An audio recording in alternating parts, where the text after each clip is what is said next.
क्रिस्ता बरोबर तुमी पुनर्जीवन जाल्या म्हणटोच सर्गीच्या वस्तूंचे जावन दी तुमचे ओतरेक थंय स्वर्गार क्रिस्त देवाच्या उजव्याक बसलोलो आसा. कोलोस्कारांक 3:1.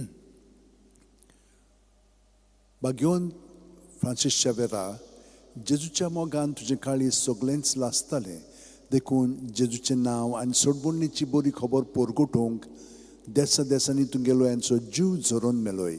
ह्या पासत बापान तुका स्वर्गार मोहिमेन भरलो आनी संवसारान तुजी कूळ लेगून कुसूंक दिली ना. ह्या देण्या खातीर संतोशान आमी बापाक दिनवासता आनी आतां आमचेच पासत तुजी विनोती मागता. जोणेकल्यान आपणाक जाय तें मागचें.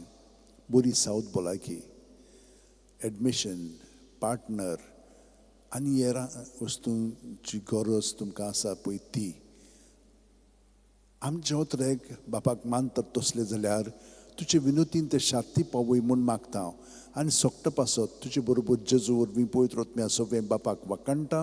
आमेन. आनी सुरपू दितात देव बाप आनी पूत आनी पवित्र आत्मो आमचेर आशिर्वाद घालूं. आमेन.